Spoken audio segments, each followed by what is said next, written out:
All right, here we go for another chapter of Mrs. Frisby and the Rats of NIMH. Today I am reading a chapter called Captured. It is chapter 23, and if you remember, Mrs. Frisby has volunteered to go put the sleeping powder into Dragon's food so that Dragon can be sleeping when the rats try to move her house. So, Nicodemus has been telling Mrs. Frisby the story of the rats and how they came from NIMH. Here we go. Speaking of schedules and countdowns, Mr. Aegis spoke suddenly. We've got one for this evening. It's getting late. The clock on Nicodemus's desk said 5 o'clock. Mrs. Fitzgibbon feeds Dragon at 6 p.m. He spoke gently, but his voice had a chilling sound to Mrs. Frisby. They all looked at her.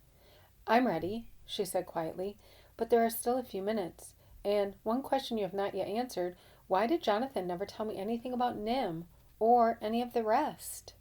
Mr. Aegis said, I'll try to explain. When Nicodemus and the others moved into the cave near the rose bush, they invited Jonathan and me to stay with them. After all, we had been with them for many months by that time, and at first we did.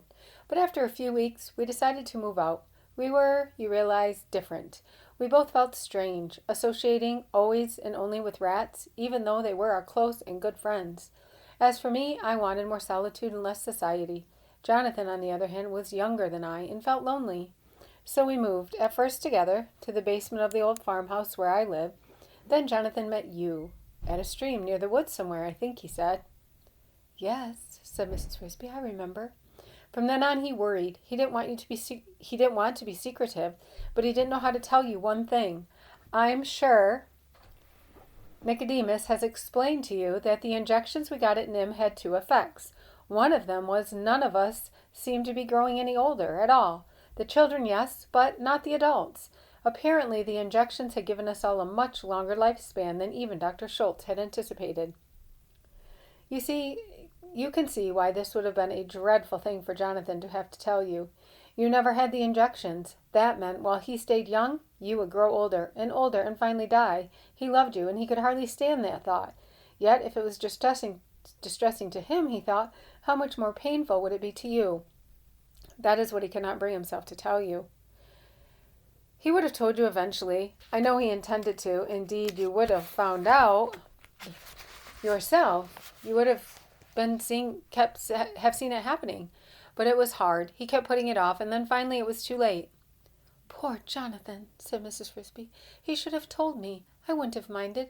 But will my children also have longer lives, said Nicodemus. We don't know yet. We think so, but our own children are not yet old enough to be certain.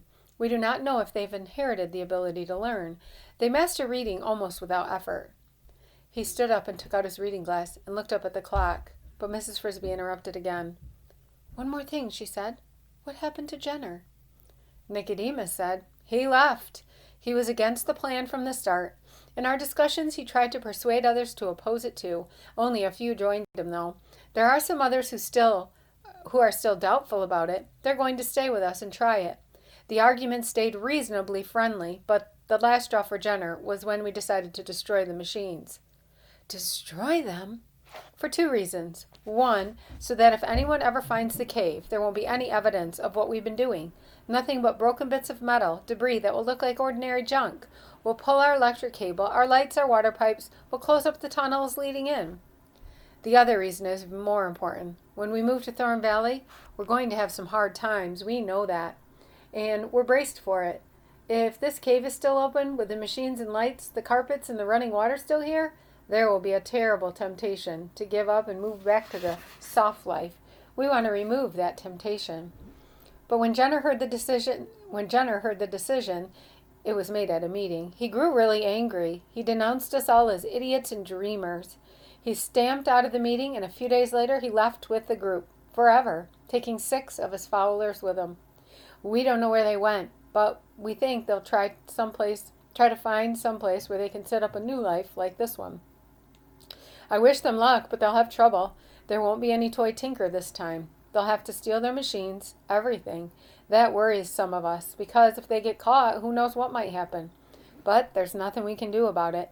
We're going ahead with the plan, and once we get to Thorn Valley, I think we can stop worrying.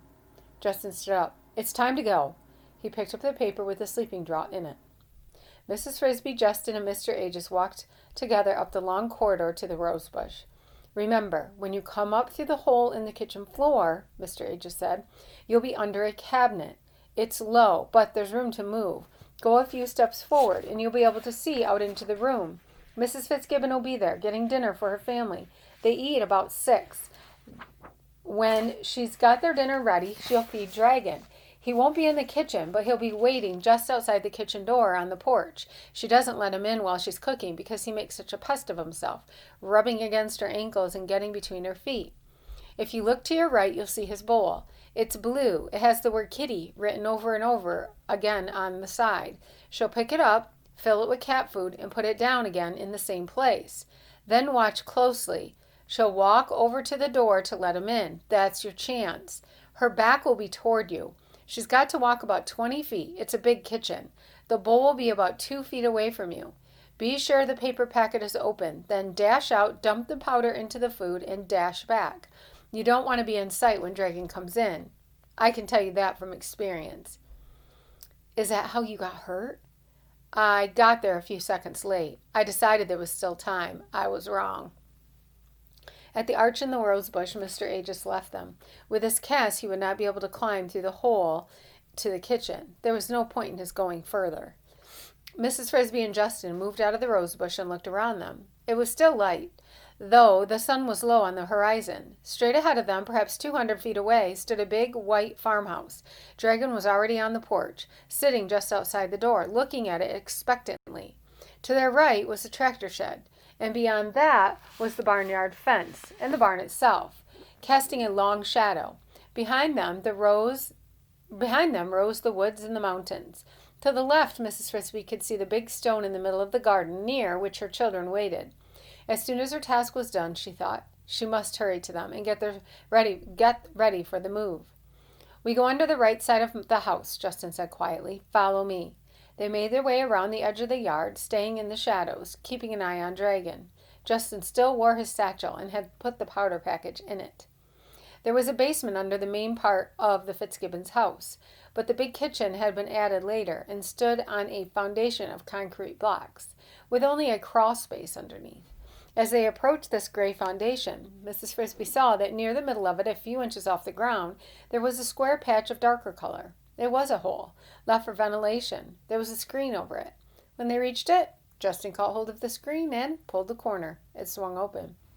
We loosened it a bit, he explained, holding it open for her. Mrs. Frisby crept through. Careful, he said, it's dark. There's a drop of about a foot. Just jump. We put some straw at the bottom, so it's soft. Holding her breath, Mrs. Frisby jumped blindly into the blackness and felt the cushion of straw under her feet. In a moment, Justin landed beside her. They were under the Fitzgibbons' kitchen. Now, he said softly, look to your left. See the patch of light? That's the hole. The light comes from the kitchen. We've piled dirt up under it, so it's easy to reach. Come on. Mrs. Frisby followed him, and as they got near the bright hole, she could see around her a little. They were walking across bare earth, dry and cool to the touch. Overhead were heavy wooden beams holding up the floor, and above those floorboards themselves. Under the hole rose a small round hill of dirt. They walked up this, and then Justin whispered, This is as far as I can go. There's not room for me to get through. I'll wait here. Come back down as soon as you're finished. Here's the powder. He handed her the paper packet. Remember to tear it open before you go out to get to Dragon's bowl. Hurry now. I can hear Miss Fitzgibbon moving around. She's getting dinner. Be careful, and good luck. Mrs. Frisby first pushed the packet up through the hole. Then, as quietly as she could, grasping both sides, she pulled herself up into the kitchen. It was light there, but Mr. Aegis had not been joking when he said the ceiling was low. There was less than an inch between the floor and the bottom of the cabinet, so that she could not walk properly, but had to flatten herself out and crawl. She did this a few steps and discovered she was trembling. Stay calm, she told herself. Don't get panicky, or you'll do something foolish and spoil everything. Thus admonished, she crept forward again until she was near the edge of the cabinet. She stopped. From there, she could see out into the kitchen fairly well. Straight across from her stood a big white gas stove, and in front of it, putting the lid on a pot, was Mrs. Fitzgibbon. Because the edge of the cabinet was so low, Mrs. Frisby could not see her head, but only up to her shoulders. There, Mrs. Fitzgibbon said to herself. The stew is done, the bread is in the oven, the table is set. Where was the cat's bowl? Mrs. Frisby looked to her right as Mr. Aegis had said. There it was, blue, with the words inscribed around the side. Yet something was wrong. It was not 2 feet from the cabinet, but more like 4 or 5. In the corner, where it should have been, rose four round wooden legs. She realized that she was looking at the bottom of a kitchen stool. No matter, she thought. The extra distance is just a couple of feet. Mr. Aegis had not mentioned a stool, but perhaps they moved it around. She crawled to her right, as close to the bowl as she could get without showing herself, and tore open the package. Just as she did this, Mrs. Fitzgibbon walked over from the stove. Her hand appeared, picked up the bowl, and Mrs. Frisby heard it thump on the counter over her head. A cutting sound, a can opener, and the scrape of a spoon. The bowl was back on the floor. A strong, fishy smell of cat food. Mrs. Fitzgibbon walked away. Now, there's a picture. Now Mrs. Frisby moved swiftly out into the room, across the open floor, holding the powder, her eyes intent only on the bowl. She was no longer trembling. She poured in the powder, which instantly dissolved in the moist cat food. Still clutching the paper, she turned and sped toward the cabinet. With a bang, the lights went dim. The ceiling, which had now somehow become curved, was filled with little round moons. Mrs. Frisby kept running, and her face struck a cold, hard wall of metal. A voice shouted, "Mother, don't let dragon in yet. I caught a mouse."